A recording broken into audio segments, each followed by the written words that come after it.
বহুত বামুণ মানুহে আজিকালি নিজে লগুণো নলয়। মইতো উল্টাই আজি ভাষণত কৈছোঁ, আমাৰ অসমখন দুখীয়া প্ৰদেশ। বহুত মানুহে আজিকালি বিয়াখন কোৰ্টত গৈ পাতে, মন্দিৰ মছজিদত নাপাতে। তাৰমানে গোটেই বস্তুটো পলিটিকেল। কংগ্ৰেছে কৈছে গুৰুৰ পৰামৰ্শ লৈ ৱাৰ ৰুমত বহি। সকলো সমস্যাটো আমি একেলগে সমাধান কৰিব নোৱাৰোঁ।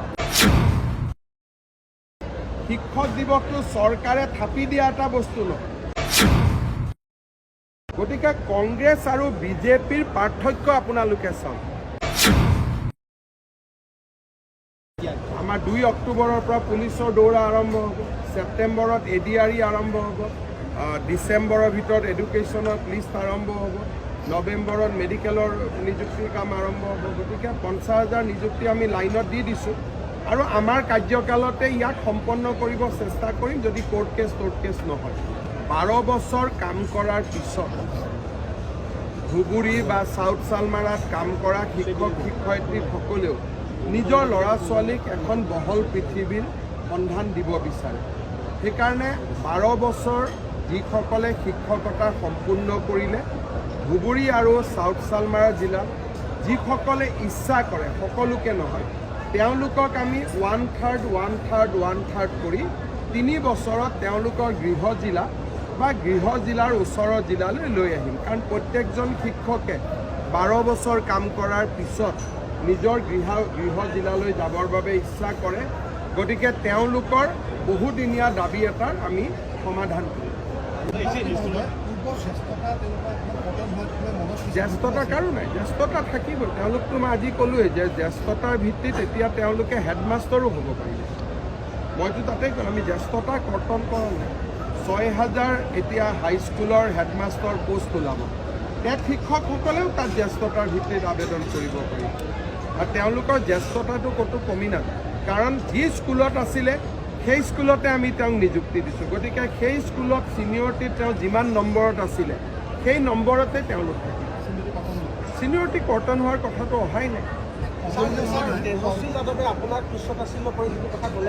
ময়ো তুচ্ছতাচ্ছিল্য কৰি দিলে হৈ যাব। মানে কোনো আপত্তি নাই, কিন্তু এইটো ইলেকশ্যনৰ আগত হ'ব নালাগে। এই যে গুৰু বন্দনা, এই গুৰু বন্দনাটো তেওঁ আজি ইমান দিন কৰিয়ে থাকিব লাগিছিল। ইলেকশ্যনৰ আগত কৰিলে মানুহে সন্দেহৰ চকুৰে চায়। গতিকে গুৰু বন্দনা জীৱনৰ আদৰ্শত সমাহিত হৈ থাকিব লাগে, ইলেকশ্যন ৰিলেটেড হ'ব নালাগে। যোৱা বছৰো কৰিব পাৰিলেহেঁতেন, তাৰ আগৰ বছৰো কৰিব পাৰিলেহেঁতেন, তাৰ আগৰ বছৰো কৰিব পাৰিলেহেঁতেন। আজি 78 বছৰেতো কংগ্ৰেছে কেতিয়াও গুৰু বন্দনা কৰা নাই। অসম আন্দোলনৰ সময়ত কিমান গুৰুক জেলত থৈছিলে তেওঁলোকে হিচাপ কৰক। আজি আপোনালোকে চাওক, যদি অসমত বিজেপি নাথাকিলেহেঁতেন ইমান গুৰুটো স্থায়ী নিযুক্তিও নহ'লহেঁতেন। গতিকে শিক্ষক দিৱসৰ আগত আটাইতকৈ ডাঙৰ গুৰু বন্দনাটো আমি কৰি দিম। মই এটাই ভাবোঁ, শিক্ষক দিৱসটো তেওঁলোকৰ। কোনোবাই বৰ্জন কৰিব, কোনোবাই পাতিব। ধৰক মোৰ ঘৰৰ বিয়া, এতিয়া মই বিয়াখন পাতিম নে নাপাতিম সিদ্ধান্ত মোৰহে। শিক্ষক দিৱসটো চৰকাৰে থাপি দিয়া এটা বস্তু নহয়, এইটো নিজৰ দিৱস। এতিয়া নিজৰ দিৱসটো আজিকালি বহুত মানুহে নিজৰ দিৱস নিজেও নামাতে। বহুত বামুণ মানুহে আজিকালি নিজে লগুণো নলয়, হয় নহয়? বহুত মানুহে আজিকালি বিয়াখন কোৰ্টত গৈ পাতে, মন্দিৰ মছজিদত নাপাতে।